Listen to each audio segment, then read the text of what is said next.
네, 뉴욕 증시 마감 상황 살펴보는 김선영의 In USA SH 인베스트먼트 김선영 연구원과 미국 현지 연결해서 얘기를 들어보도록 하겠습니다. 연구원님 안녕하십니까? 예, 안녕하십니까. 김선영입니다. 네, 자, 3대 지수 모두 소폭 하락하는 모습을 보여줬습니다. 아무래도 뭐 어닝 시즌에 대한 좀 관망세 이런 부분과 사실 좀 우려 부분도 있고 그런 부분이 좀 전체적으로 증시를 좀 끌어내린 것 같습니다. 어떻습니까? 예, 그렇습니다. 오늘 뉴욕 증시 3대 지수 모두 소폭의 약세를 보였습니다. 내일부터 본격적으로 시작되는 1, 4분기 어닝 시즌에 대한 기대감과 우려가 교차한 데다 시장을 움직일 만한 경제 지표가 없었던 탓에 한산한 거래 속에 주가 지수는 좁은 범위 내 등락을 반복한 후 장 막판 유입된 차익 실현 매물로 인해 3대 지수 모두 약세를 보였습니다. 전문가들은 1, 4분기 S&P 500 기업들의 순이익이 6년 만에 처음으로 전년 동기 대비 감소할 것을 예상을 하고 있으며 그 폭이 평균 2.9%에 이를 것이라는 부정적인 전망을 하고 있지만 금리 하락에 따른 주택담보 대출 증가로 인해 금융업체들의 실적은 오히려 10% 이상 늘어날 것이라고 예상을 하고 있는데요. 이로 인해 오늘 관련 금융업체들의 주가가 일제히 상승한 것이 주가 지수들의 추가 하락을 저지했고 중국 증시의 랠리가 지속되면서 중국 기반 기업들의 선전이 두드러진 모습이었습니다. 한편 미국 재무부에 따르면 미국의 2015 회계연도의 상반기 예산 적자가 4,394억 7천만 달러를 기록해 전년 동기보다 6%가 증가한 것으로 나타났는데요. 같은 기간 연방정부 세수와 지출 모두 7%가 높아진 것으로 집계가 되고 있습니다. 오늘 업종별로는 은행과 보험, 통신사, 의료보험사, 그리고 병원, 철강 업종 등이 상승했던 반면 주택 건설과 카지노, 자동차, 제약, 운송 업종 등이 하락했으며 마지막으로 10년 만기 국채금리는 지난주 대비 하락한 1.939%의 거래를 마쳤습니다. 네. 자, 미국 대기업들이 자사주 매입과 주주 배당에 올해 뭐 사상 초유의 금액을 투입할 예정이라면서요. 예, 그렇습니다. 사상 최대 규모의 현금을 보유하고 있는 미국 대기업들이 올 한 해 1조 달러 이상을 주주들에게 배당과 자사주 매입에 투입할 것이라고 파이낸셜 타임스가 보도하고 있습니다. S&P 500 기업들은 지난해 5,530억 달러를 자사주 매입에 그리고 3,500달러를 배당금으로 지급을 했고 특히 배당금은 지난 4년간 연평균 14% 증가세를 보이고 있는데요. 올해도 약 4천억 달러가 배당으로 지급될 것이며 자사주 매입에는 6,040억 달러가 투입돼 사상 처음으로 1조 달러를 넘어설 것이라고 파이낸셜 타임스는 보도하고 있습니다. 오늘 특징 종목들입니다.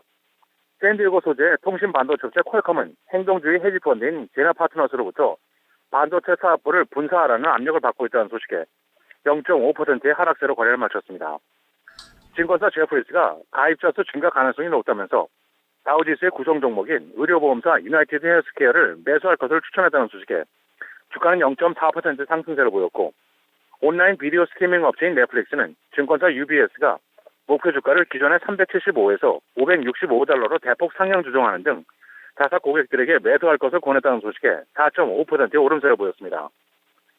어제 끝난 마스터스 프로 골프 대회에서 우승한 조단 스피스의 2015년까지의 단독 스폰서인 언더아머의 주가가 1.6%가 상승했고 온라인 음악 스트리밍 업체인 스포티파이가 최근 4억 달러의 추가 자금 조달에 성공하면서 약 84억 달러의 가치를 보유하고 있는 것으로 평가됐던 월스트리트저널지의 보도로 경쟁 업체인 판도라 미디어 역시 1%의 동반 상승세를 보였으며 마지막으로 저가 항공사 제트블루는 3월 항공자 탑승자 수가 전년 동기 대비 9.2%가 늘어나 예상을 큰 폭으로 상회했다는 소식에 4%가 상승하면서 지난 2004년 이후 주가가 최고치에 올라섰습니다.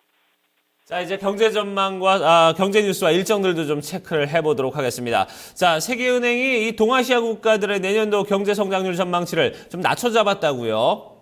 예, 그렇습니다. 세계은행인 월드뱅크가 올해 미국의 기준금리 인상과 달러화의 강세에 따른 잠재적인 영향이 동아시아 지역에 부정적으로 작용할 것이라면서 중국 등 이 지역의 국가들의 올해 경제 성장률 전망을 하향 조정했습니다.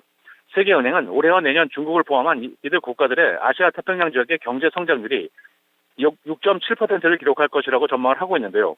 이것은 지난해 성장률이었던 6.9%보다 낮을 뿐 아니라 지난해 10월에 예측치였던 6.9%와 내년도 6.8%보다도 하향 조정된 수치입니다.